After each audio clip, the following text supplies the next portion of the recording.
Sometimes the cruelest betrayal comes from those who should protect you most. When grief is still fresh and hope feels lost, family can become your greatest enemy. Clara Bell learned this hard truth when her husband's family threw her and little Elsie out into the Wyoming winter of 1871. With nowhere to go and no one to turn to, she faced the kind of choice no mother should ever make. But sometimes salvation comes from the most unexpected places.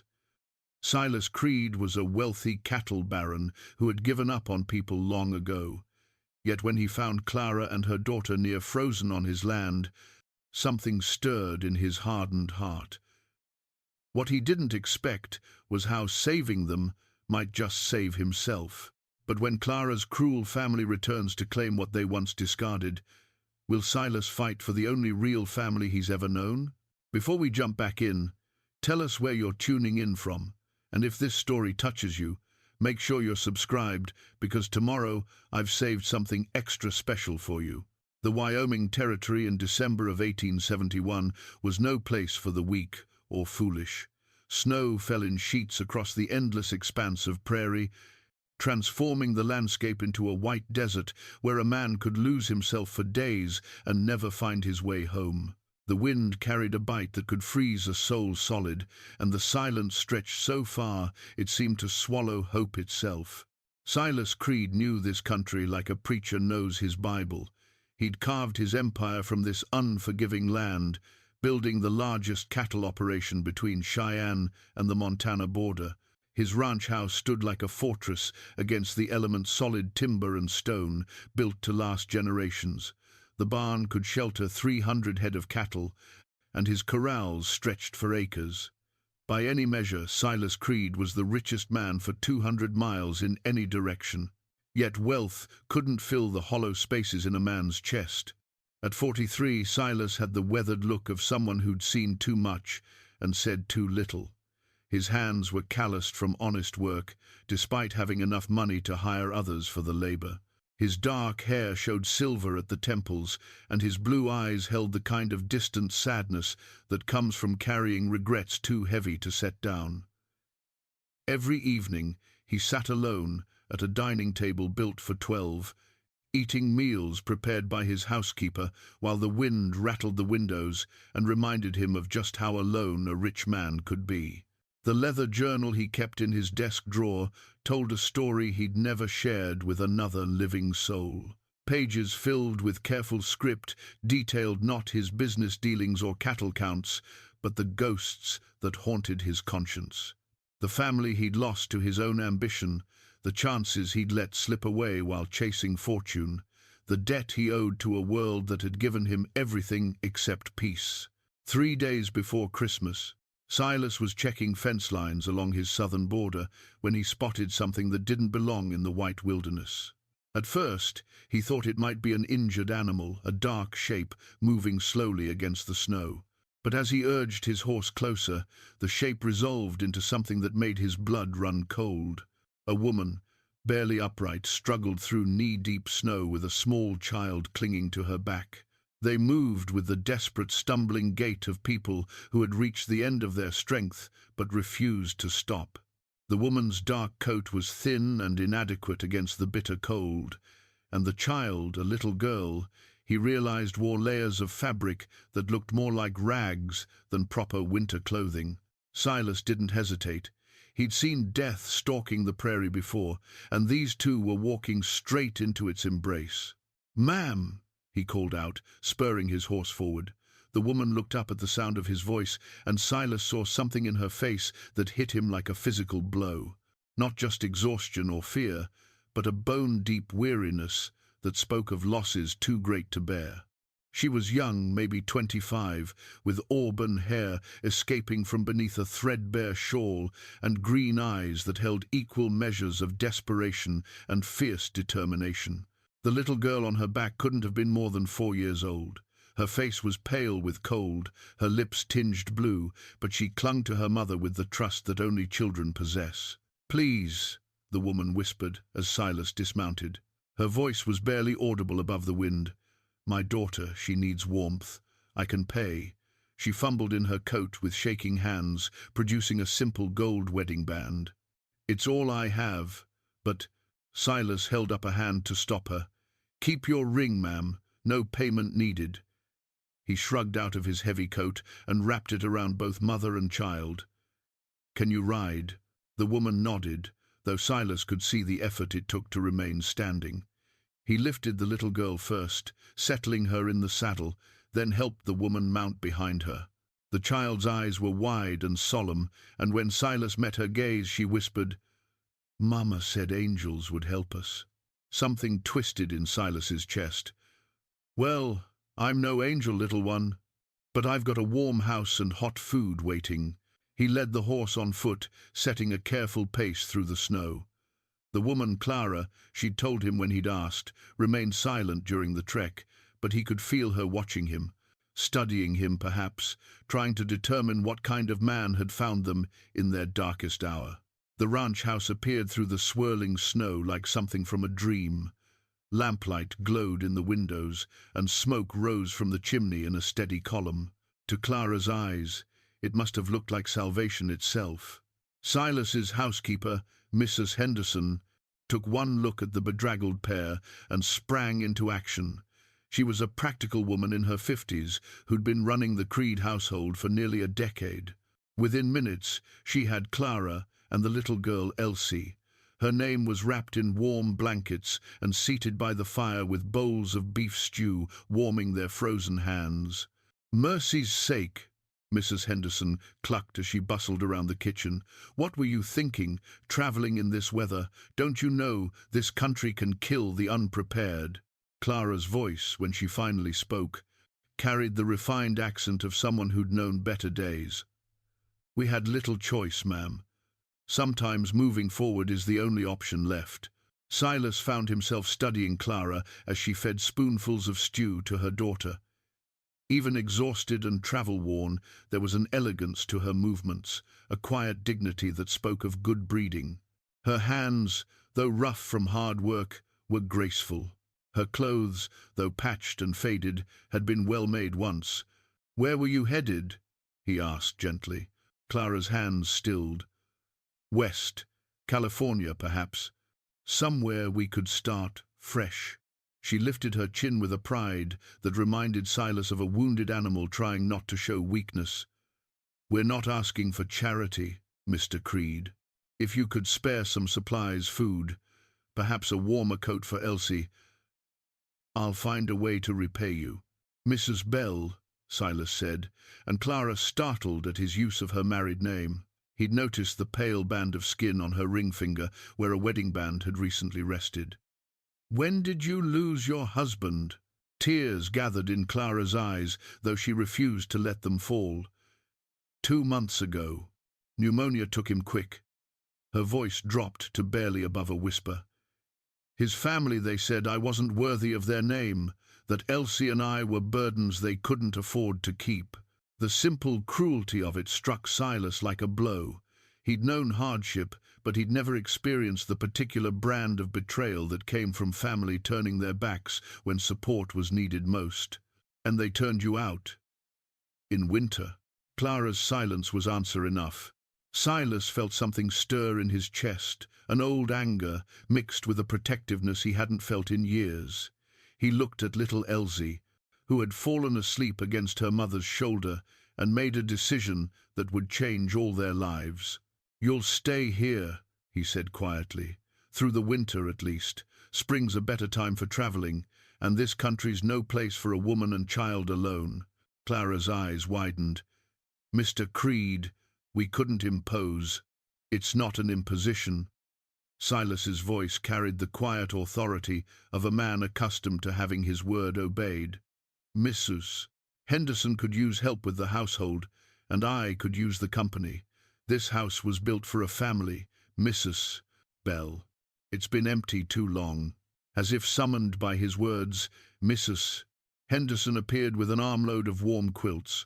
"I've prepared the blue room upstairs," she announced. "It's got a good fireplace and a view of the mountains. The little one can sleep with her mama until we get a proper bed set up." Clara looked between Silas and Mrs. Henderson, and for the first time since he'd found her, something like hope flickered in her green eyes. "You're very kind," she whispered. "Both of you. I promise we won't be a burden." Silas reached into his vest pocket and pulled out the leather journal, its pages filled with the weight of his regrets. He thought of all the kindnesses he'd failed to show, all the chances he'd missed to be better than he was. "Ma'am," he said softly, "sometimes helping others is the only way a man can help himself." As Clara carried her sleeping daughter upstairs, following Mrs. Henderson's lamplit guidance, Silas remained by the fire. Outside, the wind continued to howl across the empty prairie, but inside, for the first time in years, the house didn't feel quite so hollow. He opened his journal and wrote a single line. "Today, I found them. Or perhaps they found me." Clara woke to the sound of absolute silence. For a moment, she lay still in the soft bed, disoriented by the absence of wind rattling through gaps in walls or the distant sounds of other families stirring in cramped quarters. The blue room, as Mrs. Henderson had called it, was larger than any space Clara had called home since her marriage. Weak morning light filtered through clean windows, revealing furniture that spoke of comfort and permanence, things she'd almost forgotten existed. Beside her, Elsie slept deeply, her small face peaceful for the first time in weeks. The child's cloth doll, a simple creation Clara had sewn from scraps during their desperate journey, lay clutched in her tiny arms. The doll was barely more than stuffed rags, but it had been Elsie's constant companion through their darkest days. Looking at it now, Clara felt a surge of gratitude that her daughter still had something to hold on to. The smell of bacon and fresh bread drifted up from the kitchen below, making Clara's stomach clench with hunger. She'd grown so accustomed to rationing their meager food supplies that the idea of a full meal seemed almost sinful. Yet Mr. Creed had insisted they were welcome to whatever the house could provide. Silas Creed. Clara turned the name over in her mind as she carefully extracted herself from the bed, trying not to wake Elsie. The man was a puzzle, wealthy beyond anything she'd known, yet choosing to live alone in this magnificent house. There was a sadness about him that she recognized, the particular weight that came from carrying losses too heavy to share. She'd seen it in her own mirror these past months. Downstairs, she found Mrs. Henderson already bustling about the kitchen, humming softly as she worked. The older woman looked up with a warm smile when Clara appeared. "Good morning, dear. I hope you slept well. Coffee's fresh, and there's plenty of breakfast if you're hungry." "You're very kind," Clara said, accepting a cup of the rich, dark coffee. It had been months since she'd tasted anything so good. "Is Mr. Creed about?" "Oh, he's been up since before dawn, checking on the cattle. Man never rests, that one. But he'll be back soon enough."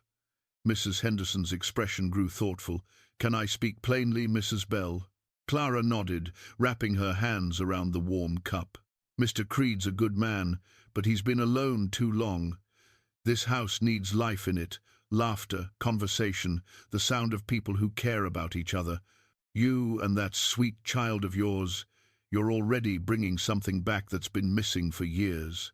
Before Clara could respond, the kitchen door opened and Silas entered, stamping snow from his boots. His cheeks were ruddy from the cold, and his eyes brightened when he saw Clara at the table. "Morning, Mrs. Bell. I trust you slept well?" "Better than I have in months, thank you." Clara studied his face, noting the genuine concern there. "Mr. Creed, about yesterday I want you to know how grateful we are. But I also want to earn our keep. I'm handy with cooking, cleaning, mending, whatever needs doing." Silas poured himself coffee and settled across from her at the kitchen table. "Mrs. Henderson runs this household just fine, but I won't refuse willing hands if you're offering them. There's always work on a ranch." The conversation was interrupted by the sound of small feet on the stairs. Elsie appeared in the doorway, her hair tousled with sleep, still clutching her cloth doll. She looked around the kitchen with wide eyes, as if trying to convince herself it was real. "Mama," she whispered. "Come here, sweet girl," Clara said, opening her arms. Elsie ran to her, burying her face against Clara's shoulder. Silas watched this tender reunion with something approaching wonder. It had been so long since he'd witnessed the simple intimacy between parent and child. Mrs. Henderson, bless her heart, set a plate of scrambled eggs and toast in front of Elsie without being asked. "What's your doll's name?" Silas asked gently. Elsie peeked at him shyly. "Hope," she whispered. "Mama made her when Papa went to heaven." The simple innocence of the child's faith hit Silas like a physical blow. Hope, this ragged little doll, represented everything this small family was clinging to. "That's a beautiful name," he said softly. "Hope's important. Sometimes it's all that keeps us going." Over the following days, a routine began to establish itself. Clara threw herself into helping Mrs. Henderson with household tasks, bringing an efficiency and grace to the work that hadn't been there before.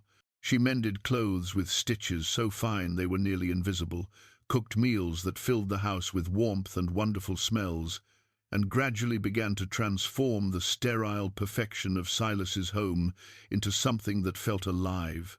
Elsie, meanwhile, seemed to bloom in the safety and warmth of the ranch house. Her laughter echoed through rooms that had been silent for too long, and she followed Silas around like a devoted puppy whenever he was in the house. On the fourth day, Silas made a decision that surprised even himself. He found a piece of soft pine wood and his whittling knife and began carving. His hands, more accustomed to handling reins and branding irons, worked slowly but surely, shaping the wood into the form of a small horse. "What are you making?" Elsie asked, appearing at his elbow as he worked by the firelight.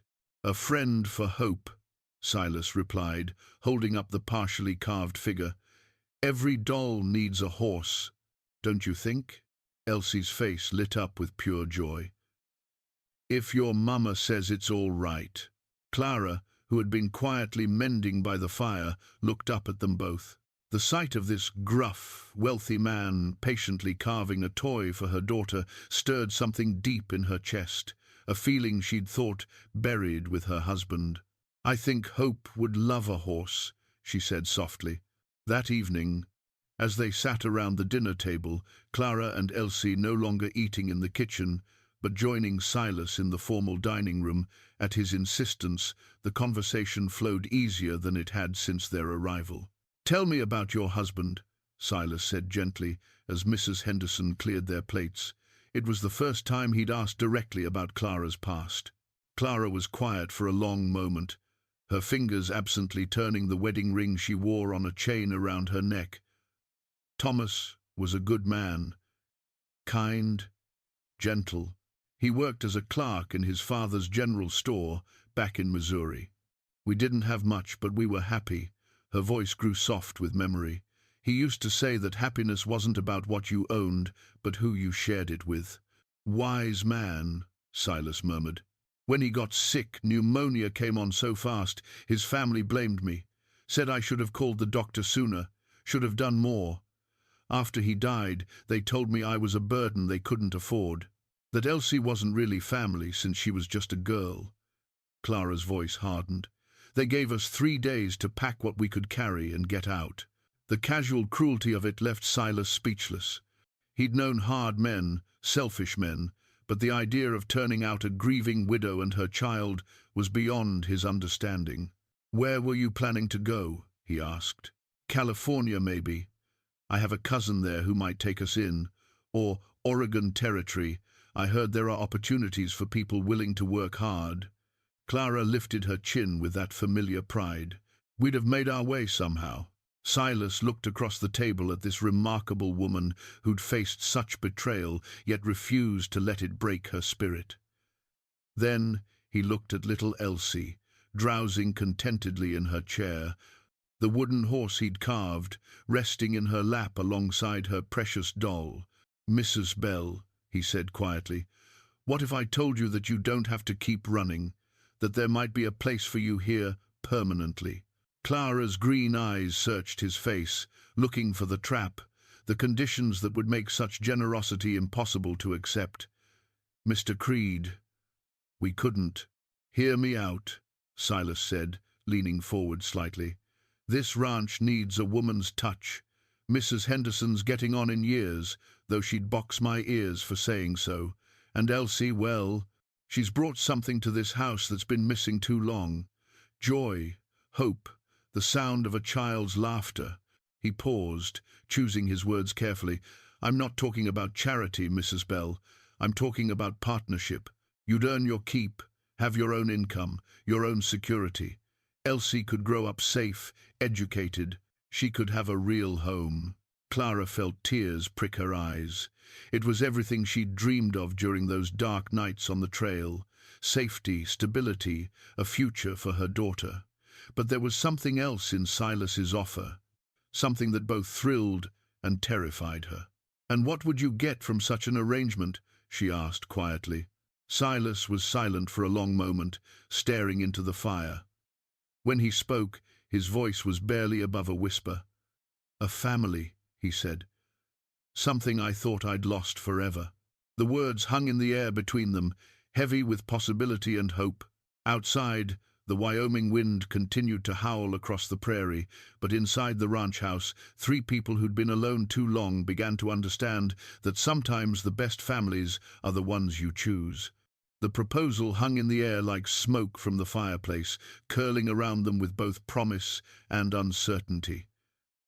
Clara stared at Silas across the dinner table, her heart pounding with a mixture of hope and fear. A permanent home, security for Elsie, the chance to stop running and start living again. But what kind of partnership did he mean? "I need time to think," Clara said finally, her voice barely steady. "It's a generous offer, Mr. Creed, but I—" "Of course," Silas replied, standing from the table. "Take all the time you need. The offer stands whenever you're ready to discuss it." That night, Clara lay awake listening to Elsie's soft breathing beside her. Through the window, she could see the vast expanse of stars scattered across the Wyoming sky like scattered diamonds. So different from the narrow view she'd known in Missouri, where buildings and trees hemmed in the horizon. Here, the world seemed infinite with possibility. But possibility came with risk. Accepting Silas's offer would mean trusting a man she'd known for less than a week. It would mean building a new life in a place where winter could kill the unprepared, and the nearest neighbor was 20 miles away. Most frightening of all, it would mean opening her heart to the chance of loss again. The next morning brought the answer to questions she hadn't known how to ask. Clara found Silas in the barn, tending to a mare who was heavy with foal. He moved around the animal with practiced ease, his hands gentle as he checked her condition. There was something deeply reassuring about watching a man care for something vulnerable. "She's due any day now," Silas said without looking up. "First foal, sometimes the new mothers need extra attention." "Like people," Clara observed, stepping closer to stroke the mare's neck. "Exactly like people." Silas finally met her eyes. "Mrs. Bell, about last night, if my offer made you uncomfortable, I apologize. I don't want you feeling pressured or—" "It didn't make me uncomfortable," Clara interrupted. "It made me hopeful, and that scares me more than anything." Silas straightened, giving her his full attention. "Why?" "Because hope is dangerous when you've lost everything once before. Because I don't know what kind of partnership you're offering, and I don't know what you expect in return." She lifted her chin with that familiar pride. "I won't be anyone's charity case, Mr. Creed, and I won't be anyone's—" "My kept woman," Silas finished gently. "Mrs. Bell, I may be lonely, but I'm not without honor. What I'm offering is honest work for honest pay, nothing more. A business arrangement that benefits us both." Relief flooded through Clara so powerfully her knees nearly buckled. "Thank you for making that clear. There's something else you should know," Silas continued, his voice growing quieter. "About why this ranch matters so much to me, about what I meant when I said I owed the world a debt." Before Clara could respond, a commotion erupted from the direction of the house. Elsie's delighted laughter mixed with deeper voices, men's voices, and the sound of multiple horses. Ranch hands coming in for noon meal, Silas explained. But Clara caught something else in his expression. Relief, perhaps, at being interrupted before he revealed too much. They walked back to the house together, and Clara got her first real look at the men who worked for Silas Creed. There were 6 of them, ranging in age from a fresh-faced boy who couldn't be more than 16 to a grizzled veteran whose beard was white as fresh snow. They sat around the kitchen table with the easy familiarity of family, passing platters and ribbing each other with good-natured insults. "Boys," Silas said as they entered, "I'd like you to meet Mrs. Clara Bell and her daughter Elsie. They'll be staying with us for a while." The introductions were a blur of names and weathered faces. Jake Henley, the foreman, young Billy Patterson, old Pete Kowalski, who'd been with Silas since the beginning, Miguel Reyes, whose wife lived in town, Sam Fletcher, and Tom Bradley, who tipped his hat with particular courtesy. "Ma'am," Jake said, standing respectfully, "any friend of the boss is a friend of ours." What struck Clara most was how naturally they accepted her presence. No awkward questions about her circumstances or judgmental glances. These were men who understood that sometimes good people found themselves in bad situations through no fault of their own. "Elsie here was just showing us her horse," Billy said, grinning at the little girl who sat perched on Pete's knee. The wooden horse Silas had carved rested on the table beside her doll, and Elsie was clearly bursting with pride. "Mr. Silas made it for Hope," Elsie announced. "Now she can ride everywhere." "Well, ain't that something?" Pete said, his gruff voice gentle. "Finest horse I ever seen. Got good lines, strong legs. That there's champion breeding." Elsie giggled, delighted by the serious attention being paid to her toy. Clara watched this interaction with growing wonder. These rough men, who spent their days wrestling cattle and fighting the elements, were treating her daughter like precious family. Over the following weeks, a new rhythm established itself. Clara threw herself into the household work, but it was work that felt purposeful rather than desperate. She cooked hearty meals for the ranch hands, mended their clothes, and gradually began to feel like she was contributing something valuable rather than simply accepting charity. Mrs. Henderson, rather than feeling displaced, seemed to bloom under Clara's help. The older woman had been carrying the full burden of running the household alone, and having a younger pair of hands to share the load brought visible relief. "Haven't seen cooking like this since my own mother passed," Jake commented one evening after a particularly excellent beef stew. "Mrs. Bell, you're spoiling us something fierce." "Good food makes for good workers," Clara replied. But she couldn't hide her pleased flush at the compliment. Silas watched these interactions from his place at the head of the table, noting how Clara was gradually coming alive under the simple acceptance and appreciation of his men. The tight lines of worry around her eyes were softening, and her smiles came more easily each day. But it was Elsie's transformation that truly amazed him.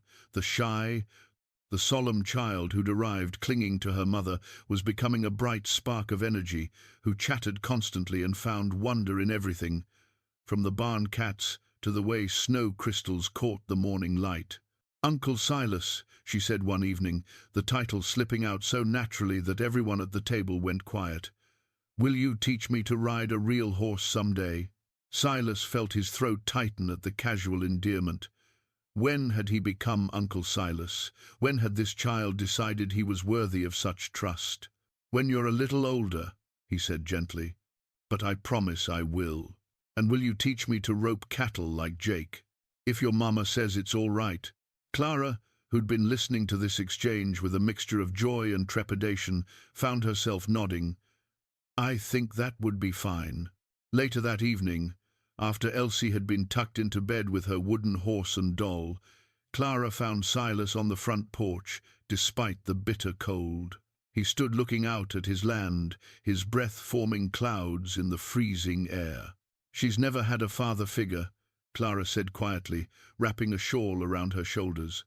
"Thomas died when she was so young she barely remembers him." "She's a remarkable child," Silas replied. "You've done well raising her alone. I've done my best." But watching her with you, with the men, I see what she's been missing, what we've both been missing." They stood in comfortable silence for a moment, both lost in their own thoughts. "Mr. Creed," Clara said finally, "I've made my decision about your offer." The words hung in the cold air between them, and Silas felt his heart begin to race. He'd tried to tell himself that Clara's answer wouldn't matter too much either way, that he'd made his offer out of simple decency and could accept whatever decision she reached. But standing there in the frozen stillness of the Wyoming night, he realized he'd been lying to himself. Her answer mattered more than anything had in years. "I accept," Clara said simply. "If the offer still stands, I'd like to stay, permanently." Relief flooded through Silas with such force that he had to grip the porch railing to steady himself. "It stands," he managed. "Thank you, Mrs. Bell. I think this will be good for all of us."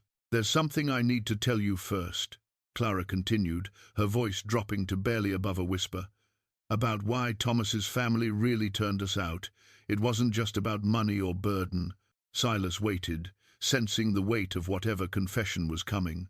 Thomas had a brother, Marcus. He always resented that Thomas inherited their father's favor, even though Marcus was older. After Thomas died, Marcus convinced the family that Elsie wasn't really Thomas's daughter. Clara's voice broke slightly. "He said terrible things. Called me unfaithful," said Elsie, "was proof of my sin." The casual cruelty of it hit Silas like a physical blow. Did they believe him? Some did. Others just found it convenient to believe. Either way, it gave them the excuse they needed to wash their hands of us. Clara turned to face him fully. "I wanted you to know because if they ever come looking, if they ever try to spread those lies here—" "They won't matter," Silas said firmly. "Anyone fool enough to look at that child and doubt her goodness isn't worth the air they breathe. You're both welcome here for as long as you want to stay." The gratitude in Clara's eyes was almost too much to bear. "How can I ever repay such kindness?" "By being happy," Silas replied. "By letting Elsie grow up safe and loved. By helping me turn this house into a home again." Over the following days, Clara threw herself into her new role with determined enthusiasm. She worked alongside Mrs. Henderson to reorganize the household, bringing efficiency and warmth to rooms that had been clean but sterile. Fresh bread appeared on the table daily, curtains were washed and mended, and flowers from Mrs. Henderson's carefully tended greenhouse began appearing in vases throughout the house. But it was the small changes that mattered most, the sound of Clara humming as she worked, Elsie's laughter echoing from the kitchen as she helped with cooking, the gradual replacement of formal silence with comfortable conversation. Silas found himself lingering in the house more often, drawn by the simple pleasure of hearing life happening around him. He'd catch Clara singing softly while she mended clothes by the fire, or discover Elsie having elaborate tea parties with her doll and wooden horse in the sitting room. "She's never had space to be a child," Clara confided one evening as they watched Elsie play. "We were always moving, always worried about where our next meal would come from. Here, she can just be 4 years old." "Children should get to be children," Silas replied, thinking of his own abbreviated childhood spent working to help support his family. "She'll grow up soon enough." One snowy afternoon, Silas made a decision that surprised even himself. He found Clara in the kitchen, teaching Elsie to knead bread dough. "Mrs. Bell," he said, "I was wondering if you and Elsie might like to come out to the barn with me. There's something I'd like to show you." Clara wiped flour from her hands and bundled Elsie into her coat. They followed Silas through the snow to the large barn, where warmth and the smell of hay greeted them. "Look there," Silas said softly, pointing to a stall in the back corner. The mare they'd visited weeks earlier was nursing a newborn foal, a beautiful chestnut with white markings on its face and legs. The baby horse was perhaps a day old, all legs and curiosity as it explored its new world. "Oh," Elsie breathed, her eyes wide with wonder. "Mama, look at the baby horse." She's beautiful, Clara said, genuinely moved by the sight. Silas corrected gently, and he needs a name. I was thinking perhaps Elsie might like to help with that. Elsie's face lit up like sunrise. Really? I can name him? If you'd like. Take your time. Think about it. A name's important. It's something he'll carry his whole life. As they stood watching the mare and foal, Clara felt something shift in her chest. This wasn't just kindness anymore. This was Silas actively creating bonds, weaving them into the fabric of his life in ways that would be impossible to undo cleanly. That evening, as the ranch hands gathered for dinner, Elsie announced her decision. "I'm going to call him Thunder," she declared solemnly, "because when he gets big, he'll run like thunder across the prairie." "Thunder's a fine name for a horse," Jake agreed seriously. "Strong name for a strong colt." "Will he really be mine?" Elsie asked, looking between Clara and Silas with hope and uncertainty. "He'll need training first," Silas said carefully, "and you'll need to learn to ride properly. But yes, when you're both ready, Thunder can be your horse." The generosity of it took Clara's breath away. A horse was valuable property, representing months of careful breeding and years of potential work. For Silas to give one to a 4-year-old child he'd known for less than a month spoke to either tremendous wealth or tremendous affection. Perhaps both. "What do you say, Elsie?" "Thank you, Uncle Silas," Elsie whispered. And again that casual title that seemed to grow more natural each time she used it. Later, after Elsie had been put to bed with excited chatter about her foal, Clara found Silas in his study. The room was lined with books and dominated by a massive desk covered with papers and ledgers. But what caught her attention was the open leather journal, its pages covered with careful script.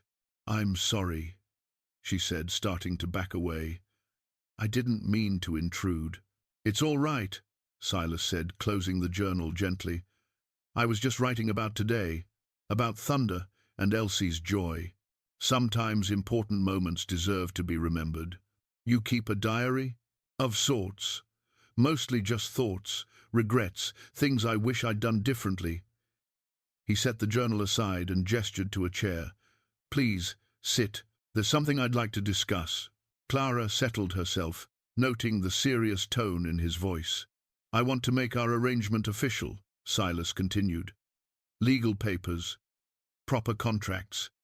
Not because I don't trust your word, but because I want you to have security.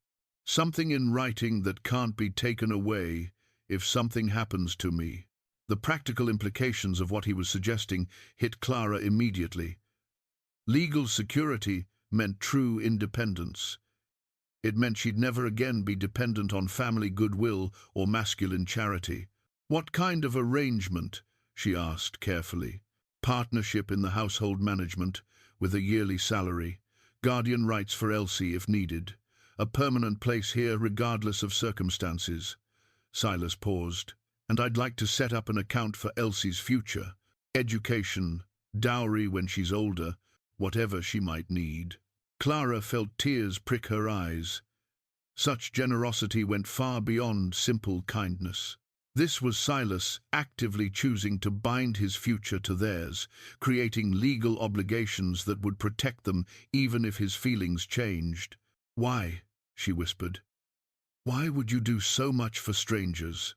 Silas was quiet for a long moment, staring into the fire. When he spoke, his voice was heavy with old pain. "Because I had a family once, a wife, a daughter. I lost them through my own selfishness and ambition. I can't bring them back. But maybe I can keep history from repeating itself with another family that needs protection." The weight of his confession settled between them like a living thing. Clara understood now why he carried such sadness, why this house had felt so empty despite its grandeur. "I'm sorry," she said softly. "That must have been—" "It was my own fault," Silas interrupted. "I chose business over family, wealth over love. By the time I realized what I'd lost, it was too late to fix it." Clara reached across the space between them and gently touched his hand. It's never too late to choose differently going forward. Looking into her understanding eyes, Silas felt something long frozen begin to thaw in his chest. Winter deepened around the Creed ranch like a comfortable embrace, wrapping the household in a cocoon of warmth and growing familiarity. Clara had been there 6 weeks now, and the rhythms of daily life had settled into something that felt remarkably like home. The legal papers Silas had mentioned were drawn up by a lawyer from Cheyenne, ensuring Clara's position and Elsie's future with ironclad certainty. But with security came new complications. Clara found herself watching Silas with different eyes now, noting the way his face softened when Elsie climbed onto his lap after dinner, or how he always made sure the coffee was fresh when she came downstairs in the mornings. Small kindnesses that spoke of attention and care beyond mere hospitality. It was dangerous territory for a woman who'd sworn to never again depend on masculine protection for her survival. One particularly cold morning, Clara was hanging wash in the kitchen when she noticed Silas standing by the window, staring out at the snow-covered fields with an expression she couldn't quite read. His leather journal lay open on the table beside him, and she caught a glimpse of fresh writing. "Planning your spring cattle drives?" she asked, joining him at the window. "Something like that." Silas closed the journal with a soft snap. "Actually, I was thinking about improvements. Adding onto the house, maybe. The east wing could use expansion."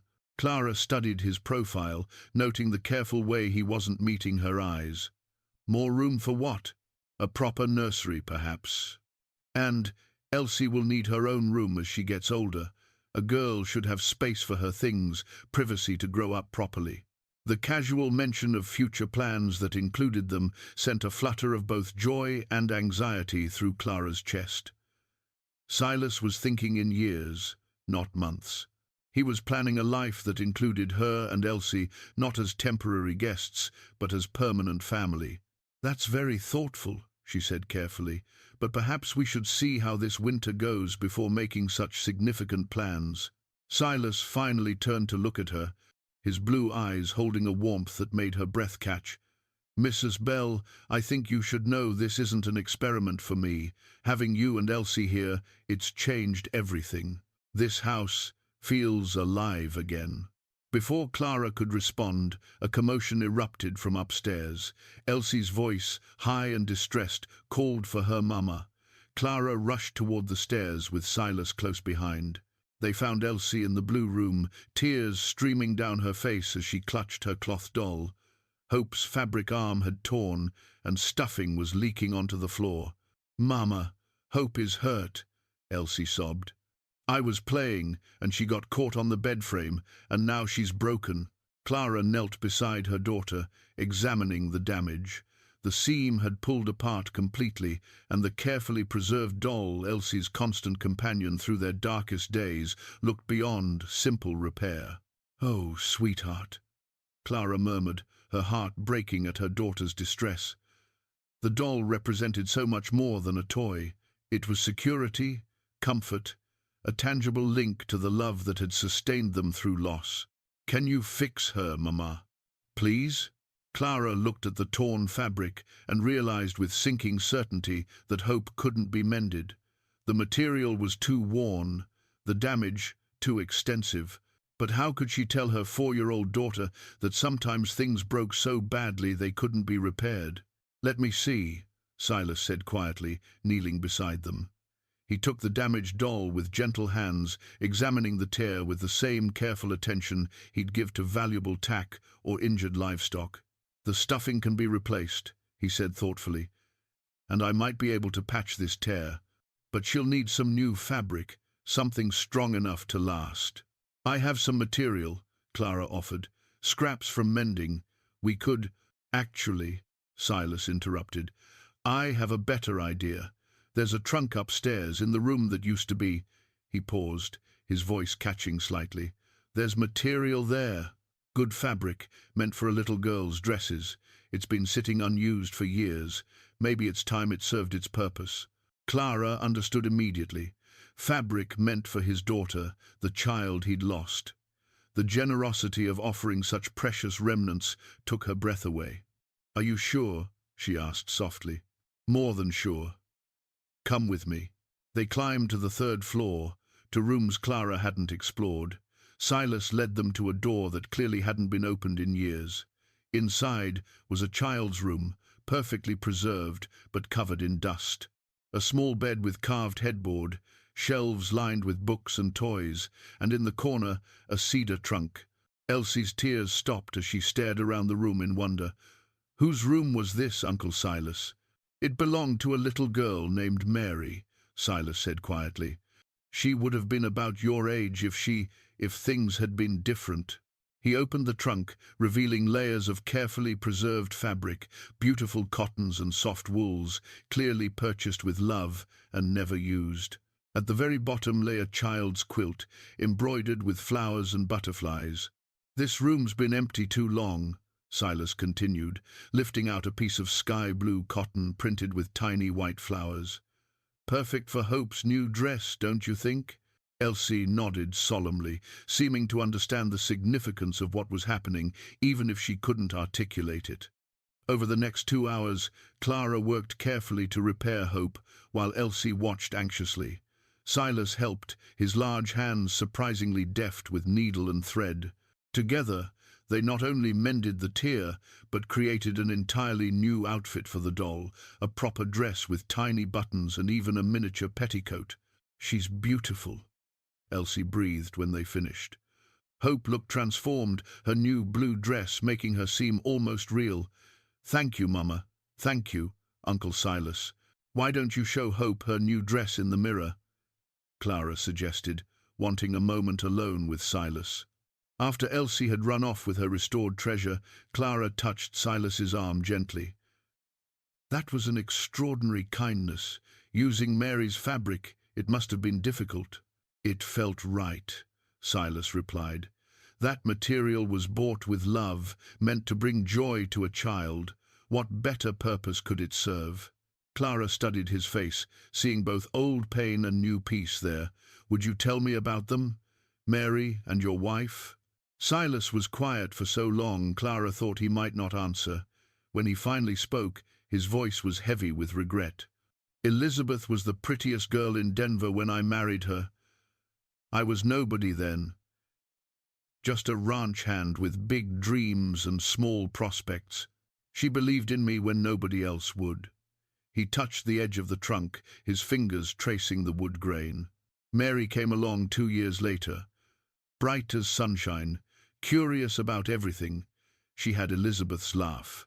What happened?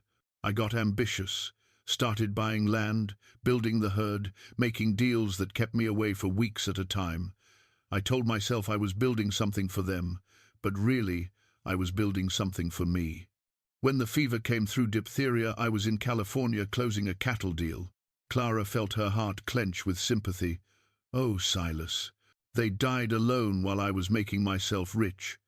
By the time I got the telegram and rode home, they'd been buried 3 days. His voice broke slightly. "I never even got to say goodbye." The weight of his guilt was so palpable Clara could almost touch it. This explained the empty grandeur of his house, the careful distance he'd maintained from human connection, the debt he felt he owed the world. "You couldn't have known," she said softly. "I could have been here, should have been here. Instead, I chose money over family, just like I always did." Silas closed the trunk with finality. "I swore I'd never let that happen again. Never again would I put anything before the people who mattered." Clara understood now why her and Elsie's presence meant so much to him. They represented redemption, a chance to choose differently, to protect instead of abandon. "We're here now," she said simply. "You're choosing differently now." Looking into her understanding eyes, Silas felt the crushing weight of 15 years of guilt begin to lighten just a fraction. The revelation about Silas's lost family changed something fundamental in the household. Clara found herself watching him with new eyes, seeing past the wealthy rancher to the grieving father who'd spent 15 years carrying unbearable guilt. His small kindnesses toward Elsie took on deeper meaning, each patient lesson about ranch life, every carved toy, all the gentle attention he paid to her childish concerns represented acts of redemption. But with understanding came complications Clara hadn't anticipated. 3 days after their conversation in Mary's room, Clara was kneading bread when she noticed Silas standing in the kitchen doorway, simply watching her work. There was something in his expression, a longing so profound it made her hands still on the dough. "Is everything all right?" she asked quietly. "I was just thinking," Silas replied, stepping into the kitchen, "about how different this house feels now. How alive." Clara resumed her kneading, hyper-aware of his presence. "It's good to feel useful. It's more than that." Silas moved closer, and Clara caught the scent of leather and winter air that seemed to cling to him. "Clara, may I call you Clara?" The use of her given name sent a flutter through her chest. "Of course. Clara, I need you to know what's growing between us. It's not just gratitude or convenience. I've come to care for you and Elsie in ways that go far beyond our business arrangement." The words hung in the warm kitchen air like a confession. Clara set down her dough and turned to face him fully, her heart racing.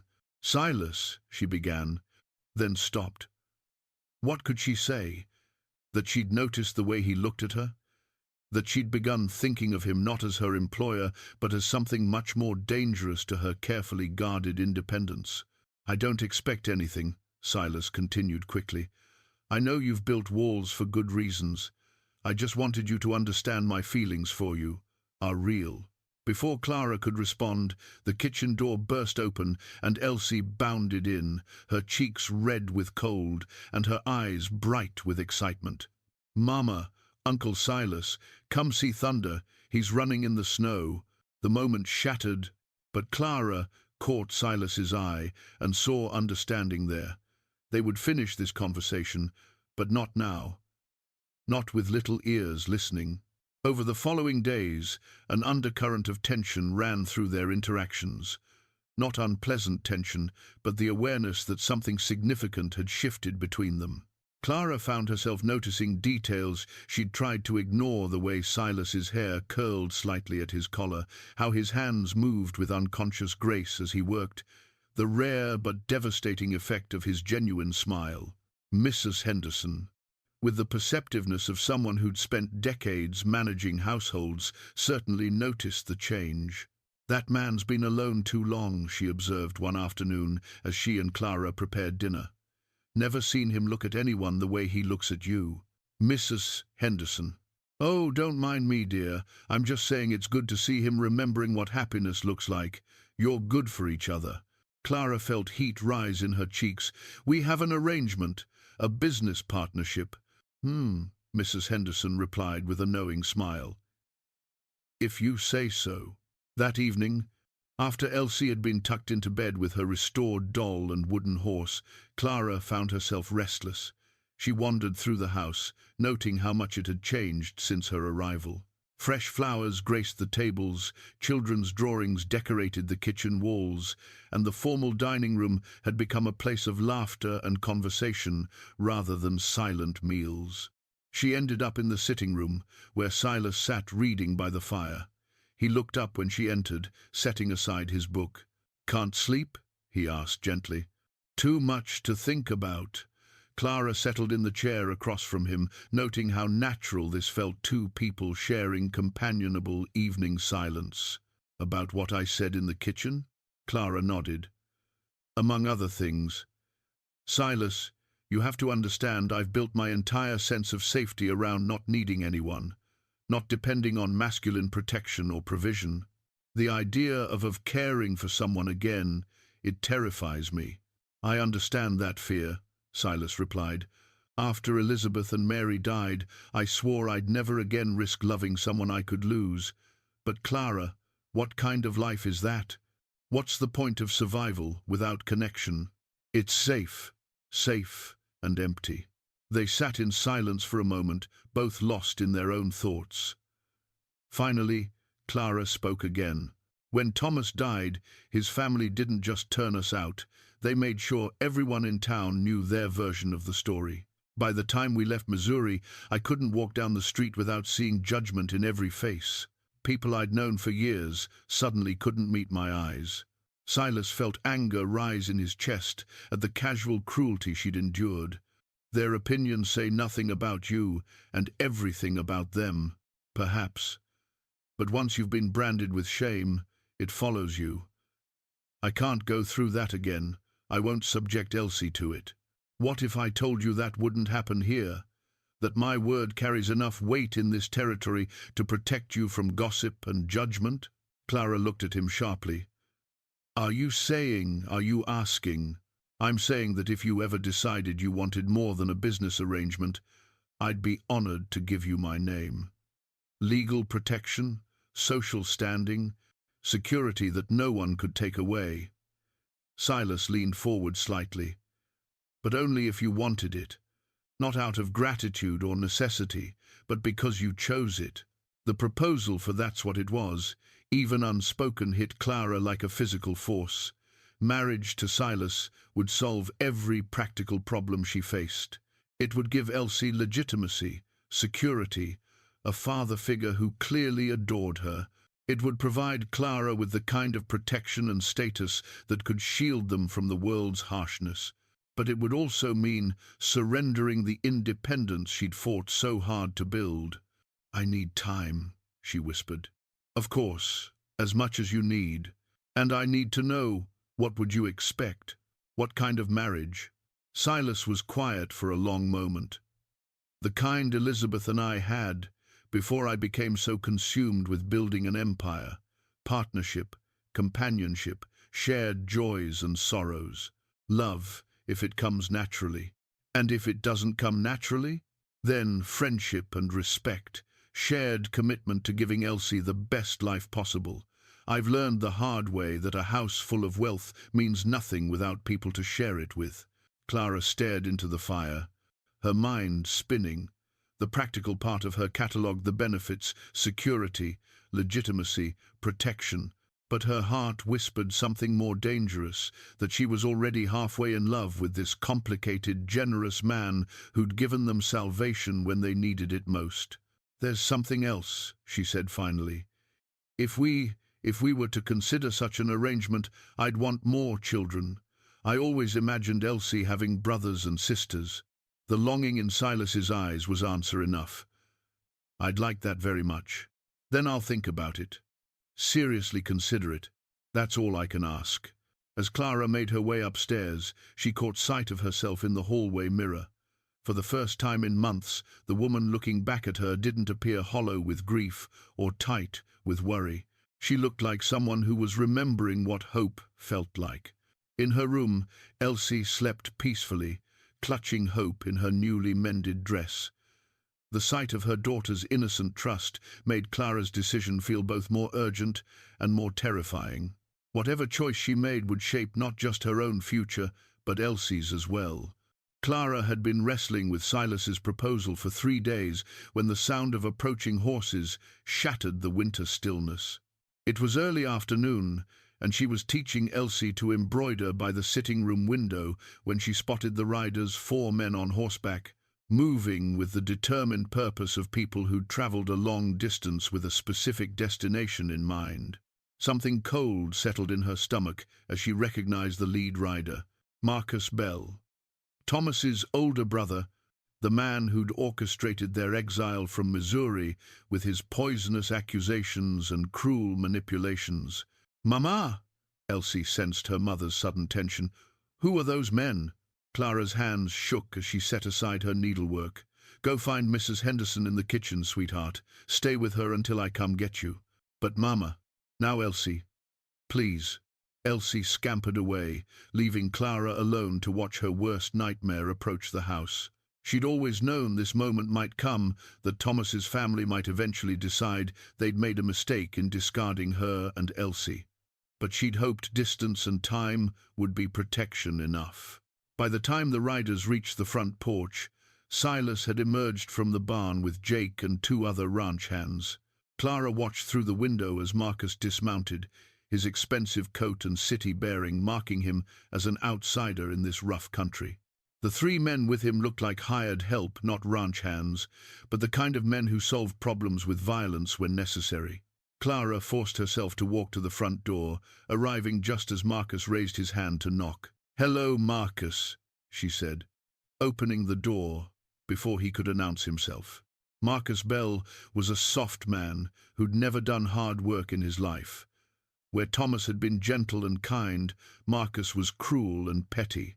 His pale eyes swept over Clara with the same disdainful assessment she remembered from Thomas's funeral. "Clara," his voice held no warmth, "you're looking well for someone who's been living in poverty. What do you want, Marcus? To collect what belongs to our family. Surely you didn't think you could run away with Thomas's daughter and face no consequences." Behind Marcus, she could see Silas approaching with purposeful strides. His face was carefully controlled, but she caught the dangerous glitter in his eyes that suggested barely contained anger.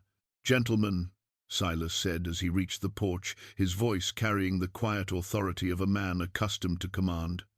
"I'm Silas Creed. This is my land. What's your business here?" Marcus turned to assess this new player, and Clara saw calculation in his expression as he took in Silas's obvious wealth and bearing. "Mr. Creed, I'm Marcus Bell, and this is family business. We've come to collect my brother's widow and his daughter. Have you now?" Silas's voice remained level, but Clara heard the steel underneath. "And does Mrs. Bell want to be collected?" "What she wants is irrelevant," Marcus replied with casual arrogance. "She's family, and family takes care of its own." "Funny," Silas observed. "From what I understand, family already had its chance to take care of Mrs. Bell and chose to turn her out instead." Marcus's face flushed with anger at having his actions so bluntly characterized. "That was a misunderstanding. We've come to make amends, to bring Clara and the child home where they belong." "And if I choose not to go?" Clara asked, finding her voice. "You don't have a choice," Marcus replied. "As Thomas's brother, I have legal rights regarding his daughter. A child belongs with blood family, not strangers." The threat was clear, and Clara felt the ground shift beneath her feet. She'd been so focused on building a new life that she'd forgotten how little legal protection women had, especially when family came calling with claims on their children. "I see," Silas said quietly. "And what exactly are you claiming, Mr. Bell?" "Guardianship of my niece. Authority over her care and upbringing. Clara can come along if she chooses to behave properly, but the child comes with us either way." Clara felt the blood drain from her face. This was worse than simple retrieval. Marcus was threatening to separate her from Elsie entirely if she didn't comply with his demands. "And if Mrs. Bell were to remarry," Silas asked, "if she had a husband's legal protection?" Marcus laughed, a sound devoid of humor. "To whom? Some rough cowboy looking for free labor and feminine companionship? Clara's damaged goods. No respectable man would have her." The casual cruelty of it hit Clara like a physical blow, but before she could respond, Silas stepped forward with deadly calm. "Mr. Bell," he said, his voice dropping to barely above a whisper, "you're standing on my porch, insulting a woman under my protection. I suggest you choose your next words very carefully." Something in Silas's manner finally penetrated Marcus's arrogance. The soft city man suddenly seemed to realize he was facing someone far more dangerous than he'd anticipated. "We're not looking for trouble," Marcus backtracked slightly. "We just want what's rightfully ours." "Nothing here is rightfully yours," Silas replied. "Mrs. Bell and her daughter are guests in my home, under my protection. If you have legal claims, present them to the territorial court. Otherwise, I suggest you ride back, wherever you came from." "You can't protect her forever," Marcus said, his voice turning ugly. "We have resources, connections. If we choose to pursue this legally—" "Then pursue it," Silas interrupted. "But do it from somewhere else. You're not welcome here." Marcus looked between Silas and Clara, clearly reassessing his position. He'd come expecting to find a desperate woman with no options and no protection. Instead, he'd found someone willing to stand between him and what he wanted. "This isn't over," Marcus warned. "Clara, you're making a mistake. That child belongs with her father's family, not with some stranger who's using your desperation for his own purposes." "The only mistake I made was believing family meant something to people like you," Clara replied, finding her strength. "Elsie is my daughter, and she'll stay where she's loved and protected." "We'll see about that," Marcus said. He gestured to his companions, and they began moving toward their horses. "Enjoy your temporary sanctuary, Clara. It won't last forever." As the riders disappeared into the afternoon snow, Clara felt her legs go weak. She sank onto the porch steps, shaking with reaction and fear. "He can do it," she whispered. "Legally, he can take her. A father's family has rights that supersede a mother's wishes, especially if they can prove I'm unfit." Silas sat beside her, his presence solid and reassuring. "What kind of proof?" "Living unmarried with a man, accepting charity. They'll twist our arrangement into something shameful, make it seem like I'm—" She couldn't finish the sentence. "Then we don't give them the opportunity," Silas said quietly. Clara looked at him, hope and fear warring in her chest. "What do you mean?" "Marry me. Tonight, if possible. Tomorrow, at the latest." Silas turned to face her fully. "Not because you have to, but because you want to. Because it's what we both want anyway, and this just makes the timing urgent." "Silas, I love you, Clara. I love Elsie as if she were my own daughter. I want to spend my life protecting and caring for both of you. If Marcus Bell wants to challenge a married woman's custody of her own child, let him try. My name carries weight in this territory, and my lawyers are better than his." Clara stared at him, her heart racing. It was everything she'd been considering, compressed into a moment of crisis that demanded immediate decision. "Are you sure?" she whispered. "Once we do this, there's no going back. You'll be legally responsible for both of us." "I've been responsible for you in my heart since the day I found you," Silas replied. "The legal part is just paperwork." Clara thought of Elsie inside the house, playing innocently while vultures circled outside. She thought of Marcus's threats, of the legal vulnerability that came with being a lone woman in a world controlled by men. But mostly she thought of the last 2 months of feeling safe, valued, loved in ways she'd forgotten were possible. "Yes," she said simply. "Yes, I'll marry you." Silas's relief was visible. "Thank you for trusting me. Thank you for choosing us," Clara replied, "even when it's complicated." As they sat together on the porch, watching the snow fall, both understood that everything had changed. The comfortable progression toward deeper relationship had been replaced by urgent necessity. But looking into each other's eyes, they also understood that necessity didn't diminish the genuine feeling that had been growing between them. They were about to become a family not just in their hearts, but in the eyes of the law. The next 12 hours passed in a whirlwind of preparation that left Clara feeling as though she was watching someone else's life unfold. Silas rode hard to Cheyenne through the snow, returning before dawn with a territorial judge, a marriage license, and 2 witnesses, the kind of legal firepower that only serious money could command on such short notice. Clara found herself standing in Silas's sitting room at 7 o'clock in the morning, wearing her best dress, a simple green wool that had seen better days, but was clean and pressed, clutching a small bouquet of winter roses that Mrs. Henderson had somehow procured from the greenhouse. Elsie stood beside her in a new dress made from fabric found in Mary's room, her eyes wide with excitement at the unfolding drama. "Do I call you Papa now?" Elsie had asked when they explained what was happening. "If you'd like to," Silas had replied gently. "But Uncle Silas is fine too, until you decide what feels right." The judge, a weathered man named Samuel Morrison who'd known Silas for 15 years, conducted the ceremony with efficient solemnity. The ranch hands served as additional witnesses, all of them dressed in their Sunday best and beaming with approval. Jake stood as Silas's best man, while Mrs. Henderson served as Clara's matron of honor, dabbing at her eyes with a lace handkerchief.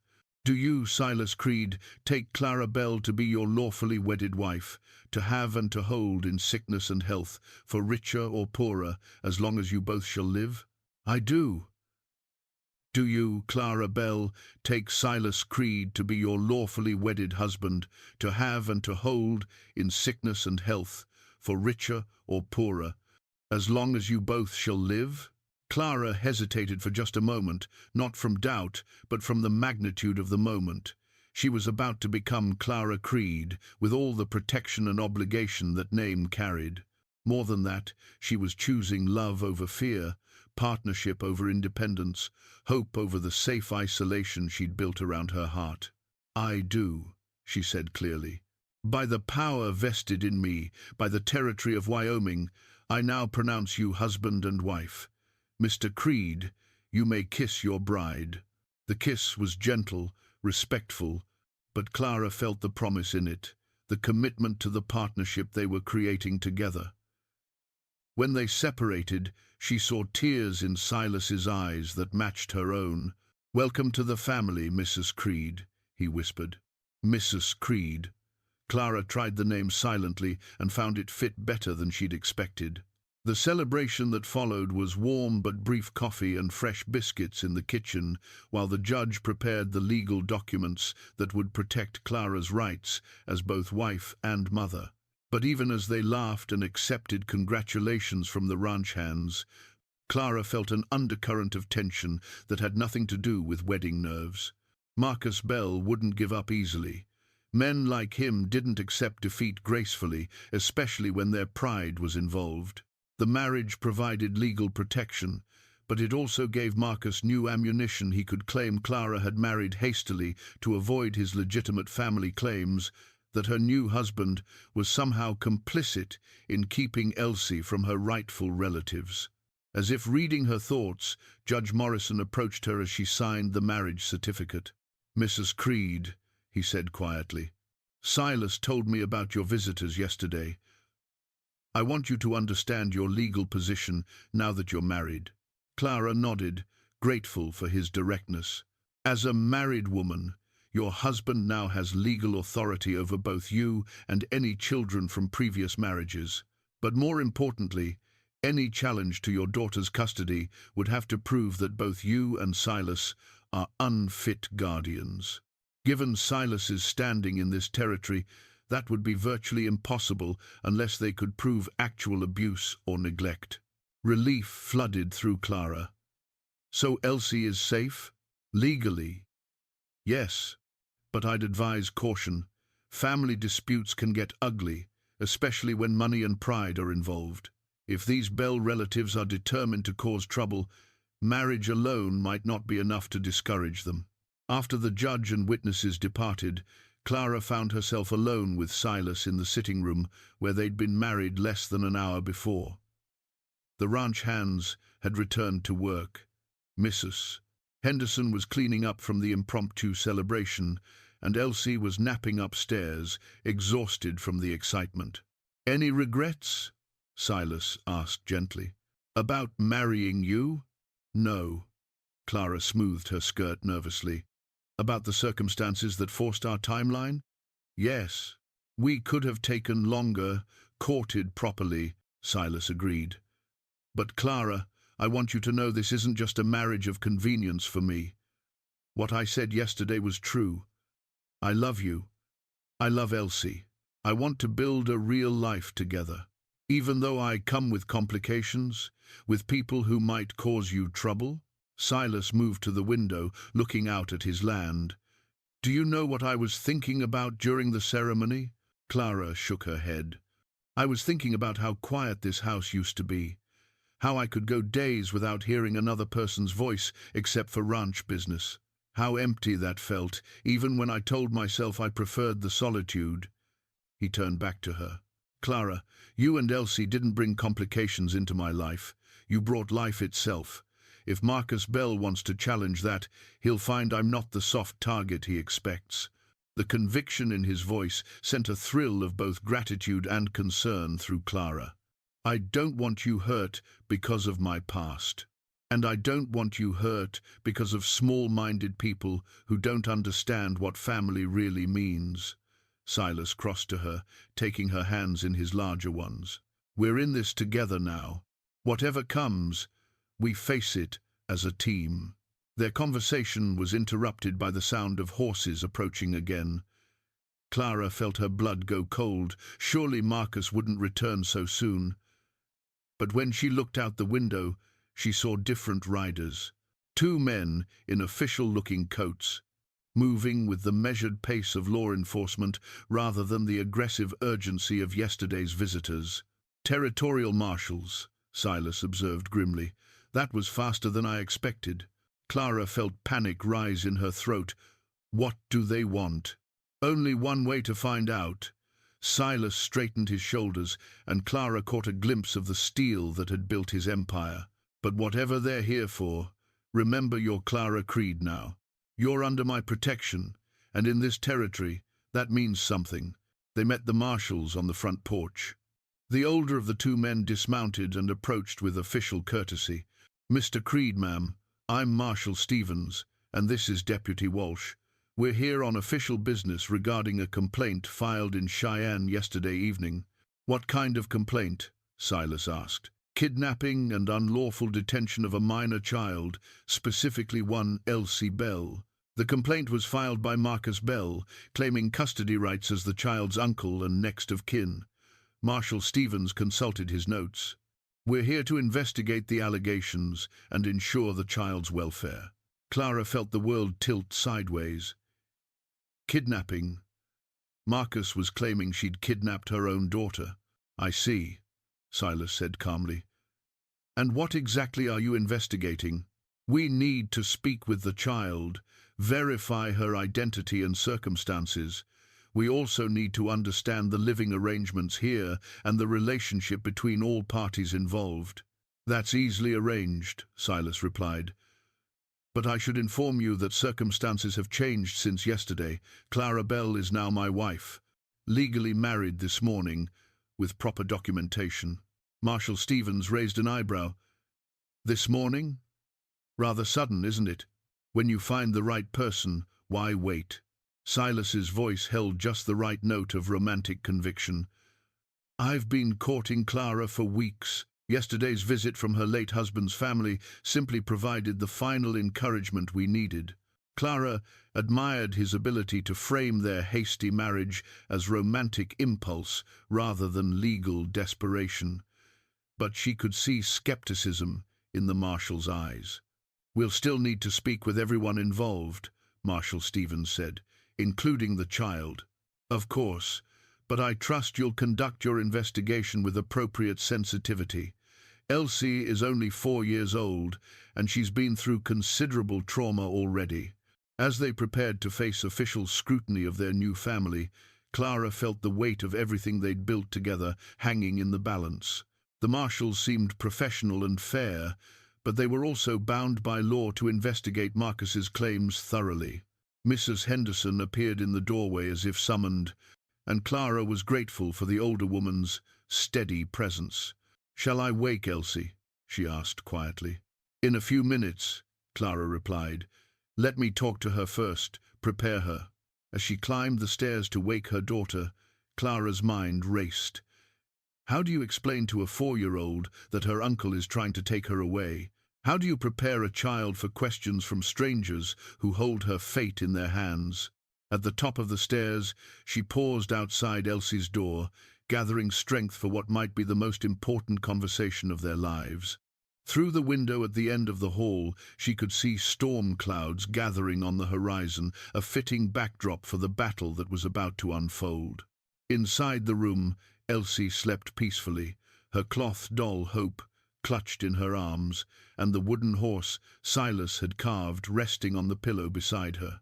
Looking at these simple tokens of love and security, Clara felt her resolve strengthen. They'd built something beautiful here, something worth fighting for. And with Silas beside her, she was ready to fight for it with everything she had. Clara knelt beside Elsie's bed, gently touching her daughter's shoulder. The little girl stirred, blinking sleepy eyes in the afternoon light filtering through the curtains. "Mama? Is it dinner time?" "Not yet, sweetheart, but there are some men downstairs who need to talk to us. They're lawmen like sheriffs, and they want to make sure you're safe and happy here." Elsie sat up, clutching hope to her chest.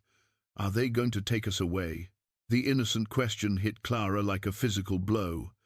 How much had Elsie understood about yesterday's confrontation with Marcus? "No, baby. They just want to ask some questions. Remember how we practiced talking to grown-ups?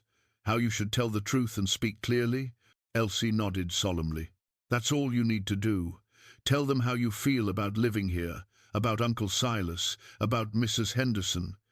Can you do that for me? Will you be there? Right beside you. The whole time." They went downstairs together, Clara's heart pounding with each step. In the sitting room, she found the marshals seated across from Silas, who rose when they entered.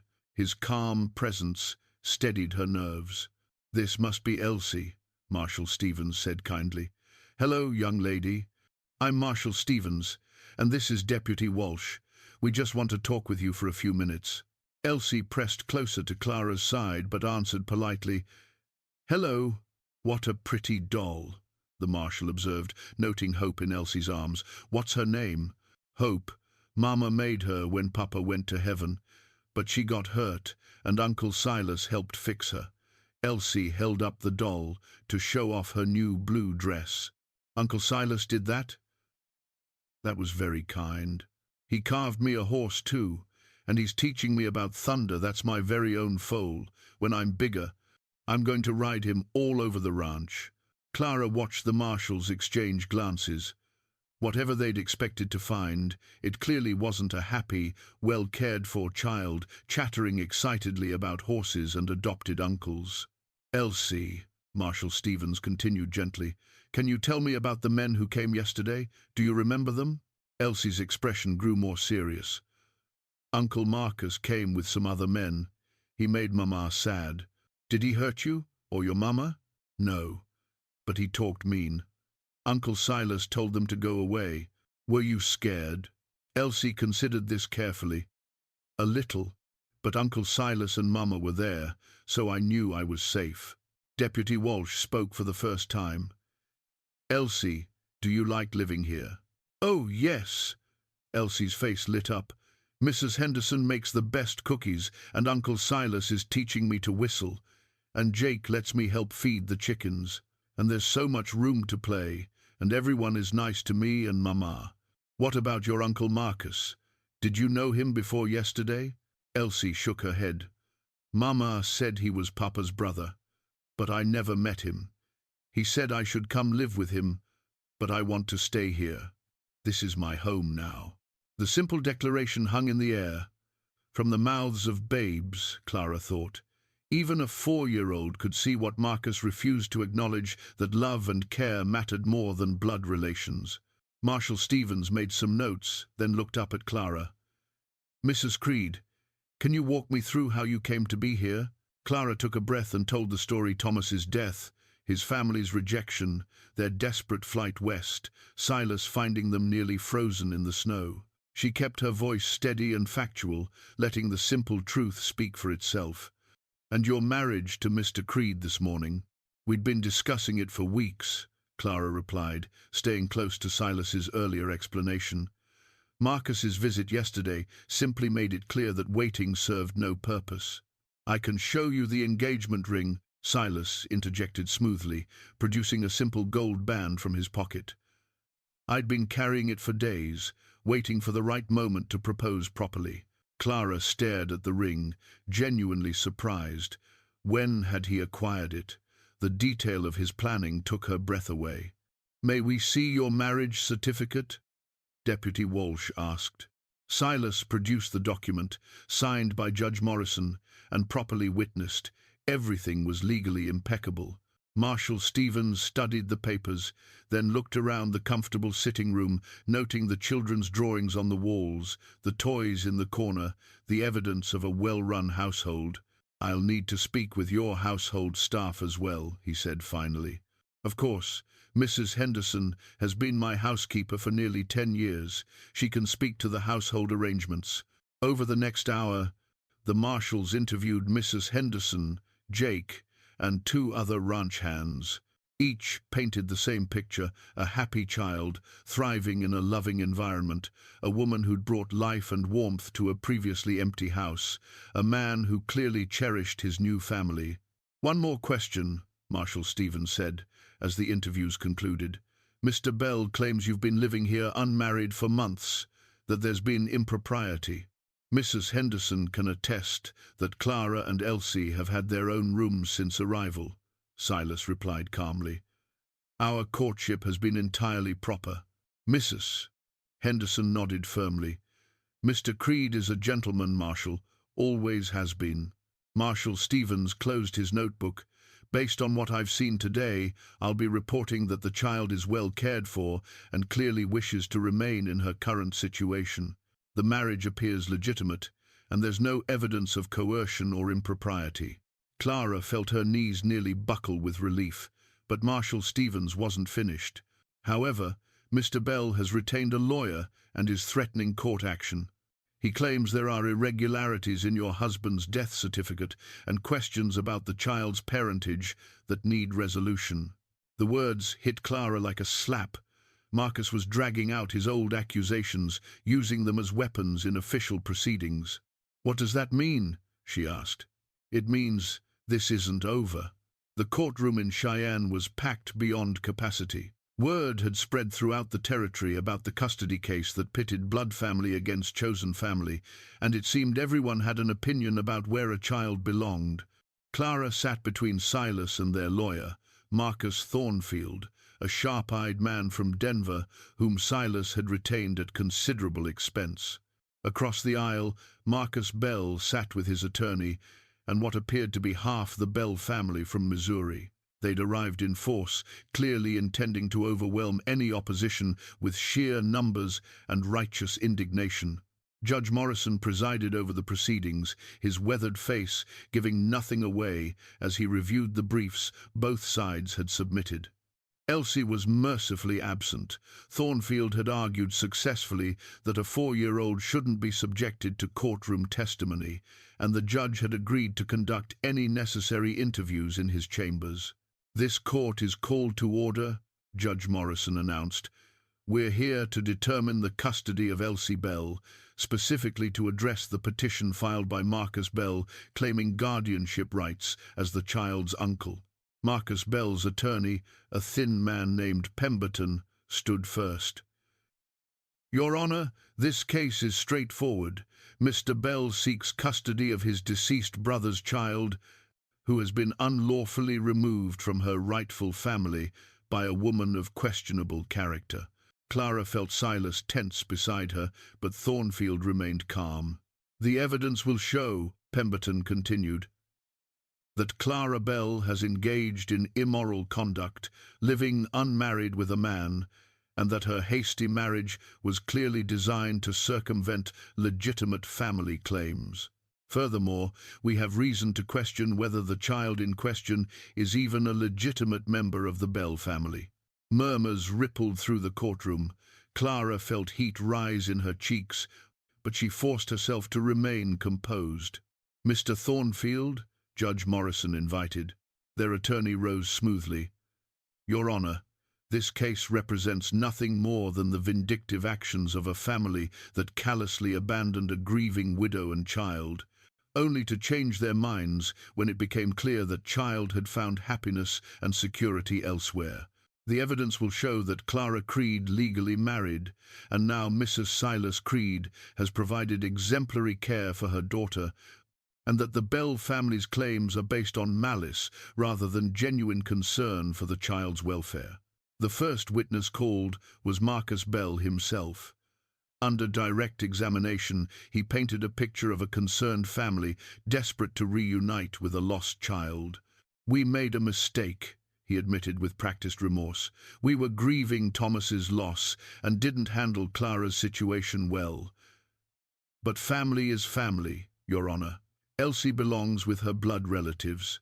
But under Thornfield's cross-examination, the truth emerged more clearly.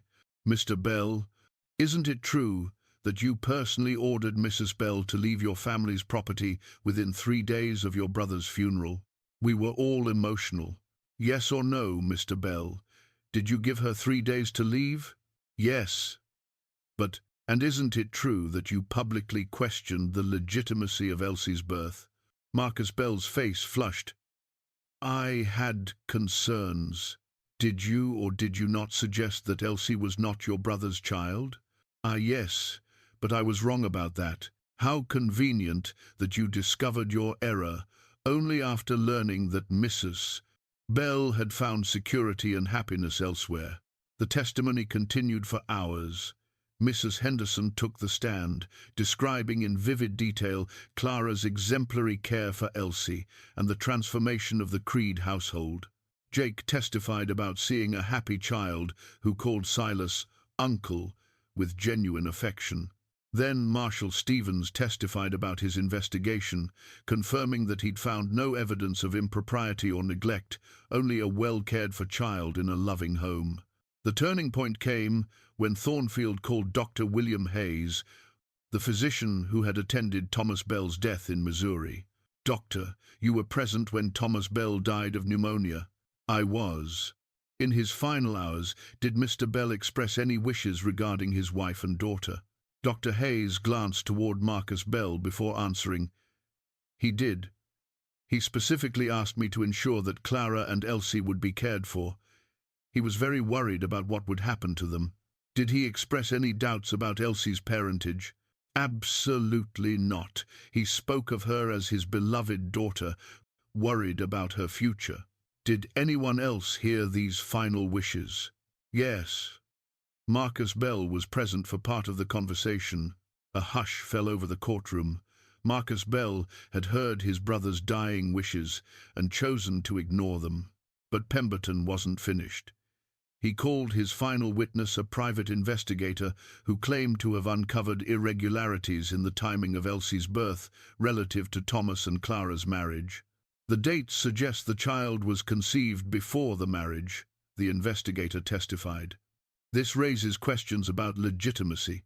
Clara felt the blood drain from her face. It was true she and Thomas had been intimate before their wedding, and Elsie had been born 8 months later.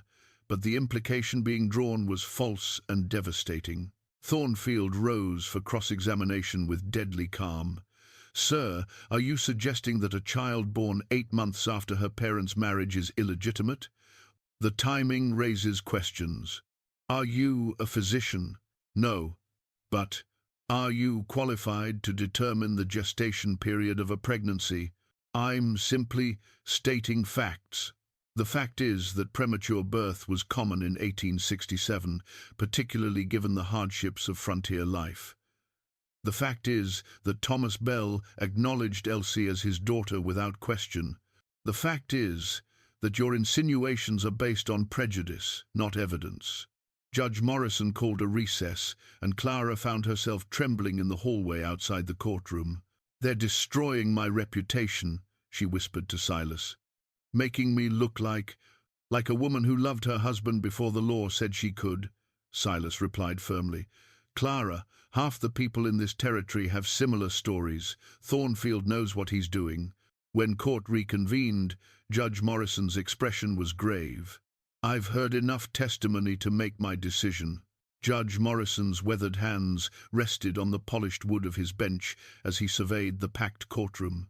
The silence was absolute, every person present understanding that the next words would determine the fate of one small girl and the family that loved her. In matters of child custody, the judge began, his voice carrying the weight of decades on the bench. The court must consider what serves the best interests of the child above all other considerations. Blood relationship, while important, is not the sole determining factor. Clara felt Silas take her hand, his strong fingers intertwining with hers. Across the aisle, Marcus Bell leaned forward, his face tense with anticipation. The court has heard testimony regarding the circumstances that led to Mrs. Clara Creed and her daughter leaving Missouri. The evidence clearly shows that the Bell family, led by Marcus Bell, made a conscious decision to reject their responsibility to care for a grieving widow and child. They cast out a woman in her most vulnerable hour, subjecting her and her daughter to the dangers of winter travel with no resources or protection. Judge Morrison's eyes found Marcus Bell in the gallery. Mr. Bell's claim that this rejection was a mistake born of grief is contradicted by his own testimony about questioning the child's legitimacy, questions he admits were unfounded. More damning still is Dr. Hayes's testimony that Mr. Bell was present when his dying brother specifically requested protection for Clara and Elsie, wishes that were completely ignored. Marcus Bell's face had gone pale, and several of his family members shifted uncomfortably in their seats. The court finds that the Bell family forfeited any moral claim to custody when they abandoned their responsibilities. Furthermore, the timing of their renewed interest, occurring only after Mrs. Creed found security and happiness, suggests motives other than genuine concern for the child's welfare. Clara felt tears of relief begin to gather, but Judge Morrison wasn't finished. Regarding the allegations of impropriety concerning Mrs. Creed's conduct, the court finds no credible evidence to support such claims. The testimony of Marshal Stevens, Mrs. Henderson, and multiple ranch employees consistently describes a woman of excellent character, providing loving care for her child. The suggestion that her marriage to Mr. Creed was improper or fraudulent is contradicted by the evidence of their genuine courtship and the clear benefit this union provides to young Elsie. The judge paused, his eyes moving to where Clara sat. "Mrs. Creed, would you please stand?" Clara rose on unsteady legs, Silas standing beside her in solidarity. "The court finds that you have demonstrated exceptional devotion to your daughter's welfare, showing remarkable courage in protecting her from those who would harm her. Your choice to build a new life, rather than accept charity from those who had rejected you, shows both wisdom and strength." Judge Morrison turned his attention to Silas. "Mr. Creed, your willingness to open your home and heart to a woman and child in need speaks to your character. The court notes that you have provided not merely financial security, but genuine love and family connection. Young Elsie's obvious affection for you, calling you uncle with such natural trust, demonstrates the quality of care you provide." The judge picked up his gavel, and the courtroom held its collective breath. Therefore, it is the ruling of this court that Marcus Bell's petition for custody is denied. Elsie Bell Creed shall remain in the custody of her mother, Clara Creed, and her stepfather, Silas Creed. Furthermore, this court hereby grants Mr. Creed full adoption rights, making him Elsie's legal father in all respects. The gavel came down with finality, and the courtroom erupted. Clara felt her knees buckle, but Silas caught her, pulling her into his arms as the reality of their victory washed over them. "It's over," he whispered against her hair. "She's ours. You're both safe." Across the aisle, Marcus Bell sat frozen in shock before being led away by his deflated legal team and disappointed family members. His schemes had not only failed, but had been publicly exposed and condemned. 3 months later, spring came early to the Wyoming territory. Clara, now showing the gentle curve of pregnancy with the child she and Silas had created together, sat on the front porch, watching Elsie play in the yard with a litter of puppies. The little girl's laughter carried on the warm breeze, a sound that never failed to fill Clara's heart with joy. Thunder, now a yearling, grazed peacefully in the nearby paddock. Though still too young to ride, the young horse had bonded with Elsie just as Silas had promised, following her around the barnyard like an oversized pet. "Mama, look!" Elsie called out, holding up her cloth doll. Hope wore yet another new dress, this one made from cheerful yellow fabric that Mrs. Henderson had ordered specially from Denver. "Hope likes the puppies." "I can see that, sweetheart," Clara replied, her hand resting on her growing belly. Soon, Hope would have a real baby to help care for. Silas emerged from the barn, his sleeves rolled up from afternoon work. His face lit up when he saw his family gathered in the spring sunshine, his pregnant wife, his adopted daughter, and the ranch that was finally, truly a home. "Any news from town?" Clara asked as he settled beside her on the porch swing. "Jake heard that Marcus Bell sold his business in Missouri. Seems he's moving to California, starting over somewhere new." Clara felt a moment of something that might have been pity. Marcus had lost more than a legal case. He'd lost the chance to know the remarkable little girl Elsie was becoming. "His choice," she said simply. "Speaking of choices," Silas said, pulling a small wooden horse from his pocket, a companion piece to the one he'd carved for Elsie months ago. "I thought our new baby might like a toy too." Clara took the carving, admiring the careful details. "How do you know we're having a boy?" "I don't, but every child needs a horse, don't they?" As the sun set over their land, their home, Clara reflected on the journey that had brought them here. Sometimes the family you need isn't the one you're born into, but the one you choose to build with love, courage, and hope. Elsie ran up to the porch, her cheeks flushed with play and her eyes bright with happiness. "Mama, will you tell me the story again, about how Uncle Silas found us in the snow?" "It's Papa Silas now, remember?" Clara corrected gently. "Papa Silas," Elsie agreed with a giggle, settling into Silas's lap. "Tell me the story, Papa." As Silas began the familiar tale, their story, Clara closed her eyes and listened to his deep voice, weaving the narrative of how three lonely people had found each other and become family. Outside, the Wyoming wind whispered across the prairie, carrying with it the promise of tomorrow.